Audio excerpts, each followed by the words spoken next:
Bonjour, c'est Trado. Je vous propose aujourd'hui la mise à jour de l'analyse technique sur les grands indices que sont le CAC 40, le DAX 30, l'UK 100, le Nikkei 225 et le SP500. Je vous rappelle que si vous voulez découvrir le trading sur CFD avec des risques limités, eh bien vous pouvez passer par mon partenaire historique CMC Market et du moins vous pouvez commencer en ouvrant un compte de démonstration et gratuit évidemment et pas sans avoir d'abord bien compris que ce qui va suivre est une analyse technique et que cela ne tient pas compte des fondamentaux. Et les fondamentaux doivent pourtant l'emporter dans toute décision d'achat ou de vente. L'analyse technique n'est là que pour vous donner des points d'entrée et de sortie optimaux. On va donc commencer par cette vue très large de l'indice phare parisien, le CAC 40. Nous sommes en données mensuelles, c'est-à-dire que chaque bougie correspond à un mois de cotation. Nous sommes là sur la dernière bougie.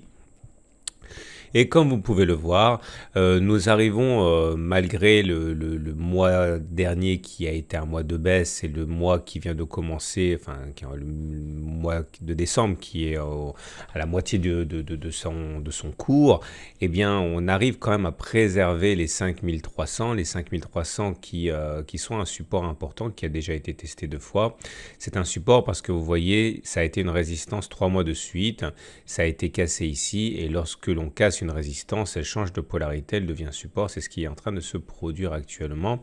Sachez bien que si on arrive effectivement à prendre de l'altitude, la prochaine résistance apparaîtra sur 5800 qui correspond à une zone qui a été également résistance lors des 4 mois qui se sont produits ici en 2008, donc ce ne sera pas nécessairement une mince affaire, mais en tout cas dans l'autre sens, eh bien vous pouvez voir qu'on serait retenu par le bas de ce canal qui correspond d'ailleurs également aux 5300. Donc tant que ce canal clairement tient, on peut caresser le rêve d'aller chercher les 5800.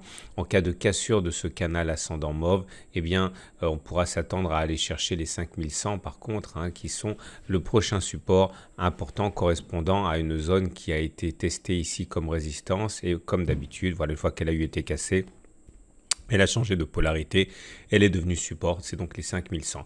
À noter quand même que la situation est marquée par la présence de divergences baissières. Vous le voyez, le MACD et le RSI n'ont pas fait de plus haut, alors que sur le même laps de temps, eh bien, les cours, le MACD en données mensuelles a fait des plus hauts, ça s'appelle une divergence baissière et ça incite à la prudence sur la pérennité de la hausse.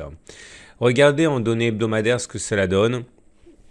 Et on voit plusieurs choses. La première, c'est que en Ichimoku, la tendance est toujours haussière. Vous le voyez, la tendance est haussière parce que le nuage est croissant, comme ça. Tant que le nuage est croissant, on dit que la tendance est haussière pour l'Ichimoku, à condition bien sûr d'être au-dessus de ce nuage. Là, les cours sont bien au-dessus du nuage et nous avons la lagging span qui confirme puisque la lagging span est au-dessus des prix. Donc tout ça signifie que globalement, la tendance est haussière. Mais on ne peut pas non plus éluder le fait que ça fait un moment qu'on n'a pas fait de plus haut.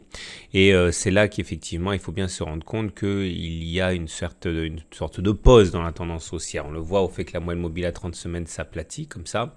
Et on voit également au fait que les 23,6% de Fibonacci, enfin bon bref, cette limite ici des 5400 fait justement de la résistance. Alors regardez, ça fait une semaine, 2 semaines, 3 semaines, 4 semaines que l'on bataille pour passer au-dessus, mais que l'on n'y parvient pas, on n'y arrive pas.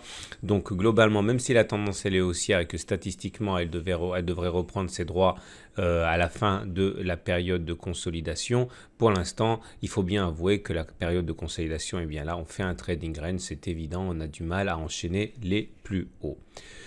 Pour le DAX, c'est moins évident. La tendance également est haussière, vous le voyez bien ici, puisque le nuage monte et on est au-dessus. On voit bien qu'on est maintenu ici par les 12 890 à peu près, correspondant à cette zone de résistance qui a été travaillée très longtemps avant de lâcher et donc de redevenir support, on le connaît. Par contre, la moyenne mobile à 30 semaines est toujours fortement ascendante, donc il faudrait dépasser les précédents plus hauts ici à 13 500 pour insuffler une nouvelle impulsion haussière, mais pour l'instant il n'y a pas de raison de s'inquiéter. Le support ici encore une fois des 12 900 fait bien son office. La tendance est haussière comme pour le CAC 40, mais on va dire qu'il y a plus de pression haussière sur le DAX pour l'instant que sur le CAC 40 et le SP500. Regardez comme la tendance est pure comme elle est inquiétante à certains égards aussi. En tout cas, regardez ce nuage qui monte, la Kijun qui monte, la Tenkan qui monte. Chaque semaine apporte son lot de bonnes nouvelles et de records. En tout cas, regardez également le Nikkei, hein, qui lui aussi est dans une situation absolument magnifique, hein, avec un nuage croissant, une Kijun en soutien, une Tenkan en soutien. On remarquera quand même qu'il y a un canal ici qui capte la progression des cours. Ok, on a buté en fin octobre sur cette borne haute du canal. Mais il demeure que la tendance est évidemment tout à fait haussière. Il faut faire très attention. Même ceux qui pensent que les cours sont peut-être un petit peu survalorisés, il faut savoir qu'en spéculant à la baisse alors que les tendances sont aussi bien établies, vous prenez quand même des risques qui sont significatifs. Et on va terminer avec le marché anglais, Lucas 100.